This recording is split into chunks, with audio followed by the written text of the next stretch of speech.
નમસ્કાર મિત્રો, આજની નવી વાર્તાની અંદર તમારા બધા જ મિત્રોનું સ્વાગત છે। મિત્રો, આ વાર્તા સાંભળશો તો ખરેખર તમારો હોશ ઉડી જશે, તો છેલ્લે સુધી જરૂરથી સાંભળતા જજો। મિત્રો, આ વિડીયોમાં બતાવેલા નામપાત્ર અને ઘટનાઓ બધું ફક્ત કાલ્પનિક છે અને તેનો કોઈ પણ જાતિ, ધર્મ કે વ્યક્તિ સાથે સંબંધ હોતા નથી। આ વાર્તા ફક્ત મનોરંજનના હેતુ માટે જ બનાવવામાં આવી છે અને ફક્ત કાલ્પનિક છે। તો વિડીયો જુઓ, મોજ માણો અને મસ્ત રહો।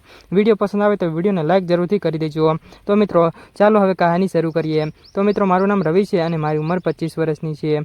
હું એક ખૂબ જ નાના એવા ગામડાનો વતની છું અને પિતાજીના અચાનક જ અવસાન પછી ઘરની આખી જવાબદારી મારા ખંભા ઉપર આવી ગઈ હતી અને આવી ગઈ ત્યાર પછી તો એવું થયું મિત્રો, તમે સાંભળશો તો ખરેખર તમારા રૂવાડા ઊભા થઈ જવાના છે। મારે મારું ભણતર અધવચ્ચે છોડવું પડ્યું હતું અને કામની શોધમાં હું શહેરમાં આવ્યો ત્યારે મારા નસીબ સારા હતા કે મને શહેરના એક જાણીતા એવા ફર્નિચર શોરૂમમાં હેલ્પર તરીકે કામ મળી ગયું હતું, જેથી મને થોડીક મદદ થાય। આ શોરૂમના માલિક રઘુભાઈ સ્વભાવે ખૂબ જ સારા હતા અને થોડાક કડક હતા, પણ દિલના સાફ માણસ હતા અને એ ભગવાન જેવો માણસ હતો યાર, એના જેવું બીજું કોઈ માણસ ન હતું। તેઓ શિસ્તના ખૂબ જ આગ્રહી હતા। હું દિવસ રાત મહેનત કરતો હતો અને ભારે ફર્નિચર ઉપાડતો હતો અને ગ્રાહકોને પ્રેમથી સમજાવતો હતો। રઘુભાઈને મારી કામ કરવાની ધગસ ગમી ગઈ હતી, એટલે હું જે કામ કરતો એ એમને પસંદ આવતું હતું અને થોડા સમયમાં તેણે મને શોરૂમનો મેન સેલ્સમેન બનાવી દીધો હતો।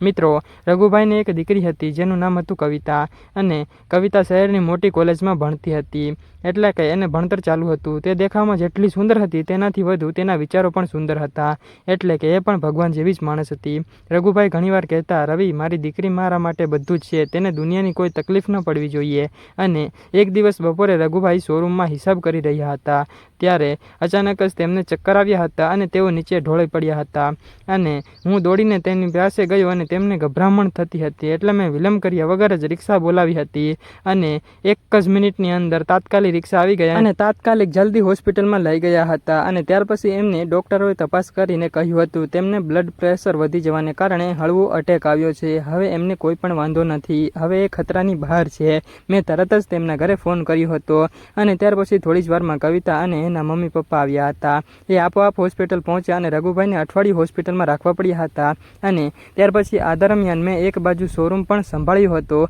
અને બીજી બાજુ હોસ્પિટલમાં જઈને રઘુભાઈની ખબર પણ પૂછતો હતો અને સેવા પણ ખૂબ જ કરતો હતો। જ્યારે મને તેમના પપ્પાના પગ દબાવતા અને સમયસર દવા આપતા હતા એમને હું જોઈ હતો ત્યારે એમની આંખોની અંદર મારા માટે એક અલગ જ આદર હતો એમની છોકરી માટે।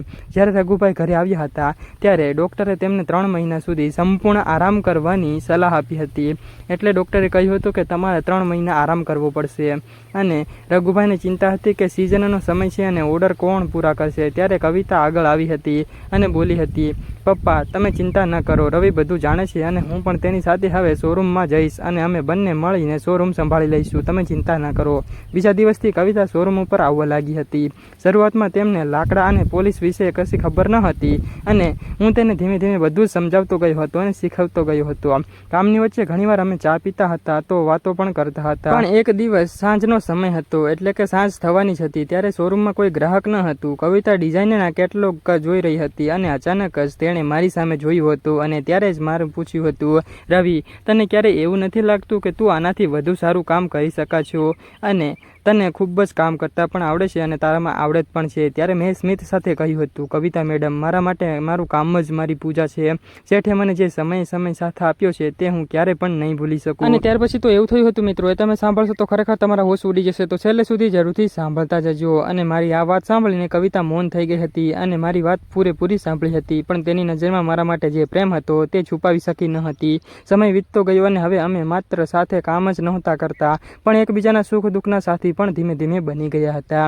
એક રવિવારે રઘુભાઈનો ફોન આવ્યો હતો કે મારે ઘરે આવવાનું છે અને હું થોડોક ગભરાઈ ગયો હતો કે કદાચ કોઈ ભૂલ તો નથી થઈ ગઈ ને, એટલા માટે હું વિચારમાં પડી ગયો હતો અને વિચાર કરી રહ્યો હતો। હું તેમના ઘરે પહોંચ્યો તો ત્યાં કવિતા અને રઘુભાઈ સોફા ઉપર બેઠા હતા અને ત્યારે રઘુભાઈએ ગંભીર અવાજે કહ્યું હતું કે રવિ, મને કવિતાએ બધું જ કહી દીધું છે અને તે તને પસંદ કરે છે અને મારા પગ નીચેથી જમીન સરકી ગઈ હતી। આ બધું જાણીને હું નીચું જોઈને ઊભો રહી ગયો હતો ત્યારે અને રઘુભાઈ આગળ બોલ્યા હતા, પણ રવિ, મેં તારી પરીક્ષા કરી હતી. છેલ્લા 3 મહિનામાં તે શોરૂમને જે રીતે તે સંભાળ્યો છે અને શોરૂમનો પૂરેપૂરો વહીવટ કર્યો છે અને મારી તબિયત સાચવી છે, એટલે એ બધું જ જોઈને મને ખાતરી થઈ ગઈ છે કે તું પરીક્ષામાં પાસ થઈ ગયો છે, કે મારી દીકરીનો હાથ સોંપવા માટે તારાથી શ્રેષ્ઠ કોઈ હોઈ જ ન શકે. અને ત્યારે આ બધું સાંભળીને મારી આંખોમાં હર્ષના આંસુ આવી ગયા હતા, એટલે કે ખુશીના. માણસને મેં ભગવાન માન્યા હતા, તેમણે જ મને પોતાનો દીકરો બનાવી લીધો હતો.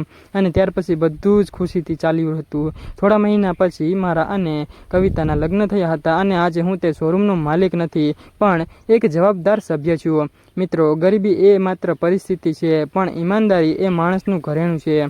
ક્યારેય પણ યાર, જ્યાં કામ કરતા હોય ત્યાં ઈમાનદારીથી જ કરવાનું, બીજું કાંઈ નહીં કરવાનું. ત્યાં જો તમારામાં સચ્ચાઈ હશે તો નસીબ પોતે ચાલીને તમારી પાસે આવશે. મિત્રો, તમને આ વાર્તા ગમી હોય તો વિડીયોને લાઈક કરી દેજો અને કમેન્ટમાં જરૂરથી કરતા જજો. કમેન્ટ કરજો કે તમારી સાથે આવી વાર્તા ક્યારેય બની છે, ન બની હોય તો જરૂરથી આવું ક્યાંક ટ્રાય કરજો મિત્રો. અને ચેનલને સબસ્ક્રાઈબ કરવાનું ભૂલી ન જતા. બીજી વાર્તાઓ માટે બેલ આઇકનને ઓલ ઉપર સેટ કરી દેજો, જેથી કરીને નવા વિડીયોનો મેસેજ સૌથી પહેલાં તમને મળી જાય.